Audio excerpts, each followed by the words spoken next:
દ્વારકામાં આવેલા દ્વારકાધીશના મંદિરમાં બે દ્વાર, મોક્ષ દ્વાર અને બીજું સ્વર્ગ દ્વાર. દ્વારકાના દ્વાર મહાભારતમાં પાંડવોના મોસાળ પક્ષના પિતરાઈ કૃષ્ણનો પરિચય કરાવવામાં આવે છે, જે દ્વારકામાં રહે છે. આજે એવી પવિત્ર અને રહસ્યમયથી ભરેલા દ્વારકાના મંદિર વિશે થોડુંક જાણીએ. ગુજરાતના જામનગર જિલ્લાના દ્વારકામાં આવેલ દ્વારકાધીશના મંદિરમાં બે દ્વાર છે. ઉત્તર દિશામાં આવેલ મુખ્ય પ્રવેશ દ્વાર, જેને મોક્ષ દ્વાર કહેવામાં આવે છે, જ્યારે દક્ષિણ દિશામાં આવેલ બીજા દ્વારને સ્વર્ગ દ્વાર કહેવામાં આવે છે. મિત્રો, તે બંને દ્વાર એકબીજાથી વિરુદ્ધ દિશામાં આવેલા છે. તેમાં હિન્દુ ધર્મનું ભંડારેલું અનોખું રહસ્ય છે. પુરાણોમાં ઉત્તર દિશા સ્થાપિત્વની શાશ્વતની સૂચક છે, કારણ કે તે ધ્રુવ તારાની દિશા છે, જ્યારે દક્ષિણ દિશા તેનાથી વિપરીત નશ્વરતાની સૂચક છે. હવે વાત કરીએ મિત્રો, આ બે દ્વાર યાત્રાળુઓને જીવનના બે લક્ષ્યોની દિશા સૂચવે છે: તમામ પ્રકારની તકલીફોમાંથી મુક્તિ અને તમામ પ્રકારની ભૂખની સંતુષ્ટિ. પહેલું શાશ્વત છે, જ્યારે બીજું નશ્વર છે. હિન્દુત્વના ઇતિહાસમાં સૌપ્રથમવાર મહાકાવ્ય મહાભારતમાં આ બંને વિકલ્પો અંગે ઋષિ મુદ્ગલ ધ્યાન દોરે છે. મહાભારતમાં એક યુદ્ધનું વર્ણન આવે છે જે 5000 વર્ષ પહેલાંનું થયું હતું તેમ પારંપરિક રીતે માનવામાં આવે છે, પરંતુ આપણી પાસે જે ગ્રંથ છે તે માત્ર 2000 વર્ષ જેટલા જ પ્રાચીન છે.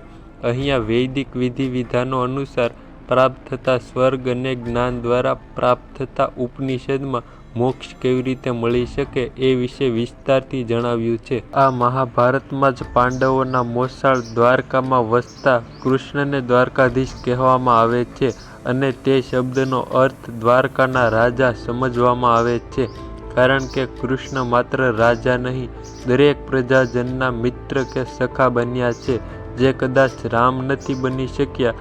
કૃષ્ણ દ્વારકાના સંરક્ષણ હોય એવી જ રીતે વર્તાયા હોય એવું પ્રતીત થાય છે. તેઓ સર્વસંમતિથી શાસન ચલાવવાનું વધારે પસંદ કરતા હતા. દરેકની વાત સાંભળી કુનેહપૂર્વક સાચો રસ્તો શોધી કેમ કાઢવો, એ કૃષ્ણની અલગ જ રાજકારણીય છાપ છે. બીજા શબ્દોમાં કહીએ તો કૃષ્ણ લોકશાહી તરફ ખેંચાતા રહ્યા છે એવું કહી શકાય. દ્વારકાના કૃષ્ણને રણછોડરાય પણ કહેવામાં આવે છે, જેનો અર્થ છે રણ છોડીને જનારા. બીજા શબ્દોમાં કહીએ તો ભાગી છૂટનારા. જોકે આ રણ છોડી જનારા કૃષ્ણને મંદિરમાં સ્થાપીને રાજપૂતો તેમની પૂજા કરતા હોય છે. સંભવતઃ રાજપૂતોને એ વાતનું સ્મરણ કરાવવા માટે કે રણનીતિના ભાગરૂપે પાછા હટવામાં પણ કશું ખોટું નથી. હિન્દુ ધર્મની પૌરાણિક કથાઓમાં આ વાત વિસ્તારથી લખવામાં આવી છે. મહાભારતમાં આપણને એમ જાણવા મળે છે કે છેવટે દ્વારકા નગરી, જેને સોનાની નગરી તરીકે ઓળખવામાં આવતી હતી, એ સાગરમાં ડૂબી ગઈ હતી. દ્વારકાના કાંઠે કરવામાં આવેલા પુરાતત્વીય સંશોધનોમાં હડપ્પીય સંસ્કૃતિના અંતિમ ભાગમાં વસેલા નગરના અવશેષો મળી આવ્યા છે. આ જ હતું કૃષ્ણનું નગર. શ્રદ્ધાળુઓ માટે તો એ આસ્થાનો કીર્તિ સ્તંભ છે. પુરાવાઓના અભાવે વૈજ્ઞાનિકો સ્પષ્ટ અભિપ્રાય આપવાનું ટાળે છે, અને ઘણા તો કૃષ્ણને માત્ર એક ઐતિહાસિક પાત્ર સમજે છે. પણ મારા મતે તો શ્રી કૃષ્ણ એક પૌરાણિક પાત્ર છે, જે સમયના બંધનોમાંથી મુક્ત છે. એ સમગ્ર દુનિયાનો નિર્વાહ કરે છે. તે સર્વશક્તિમાન છે. કૃષ્ણ હજી પણ દ્વારકાનું રક્ષણ કરતા એ મંદિરમાં જ વસે છે, જ્યાં મોક્ષ અને સ્વર્ગ દ્વાર રહેલા છે.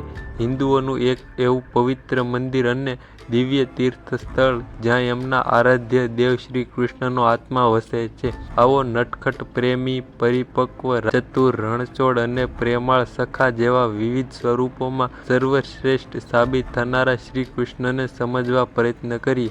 તો બસ મિત્રો, આજના વિડીયોમાં આટલું. તમને આ વિડીયો કેવો લાગ્યો તે અમને કોમેન્ટ કરીને જરૂર જણાવી દેજો, અને ચેનલ પર નવા હો તો ચેનલને સબસ્ક્રાઈબ કરી દેજો, અને સાથે નોટિફિકેશનને પણ ઓન કરી દેજો, જેથી અમારો આવો નવો કંઈ માહિતીપ્રદ વિડીયો આવે તો તે તમને સૌથી પહેલાં મળતો રહે. અને મળીશું મિત્રો કોઈ આવા ઇન્ટરેસ્ટિંગ ટોપિક કે વિડીયો સાથે. ત્યાં સુધી બધાને બાય બાય, અને જોવા બદલ બધા મિત્રોનો ખૂબ ખૂબ આભાર.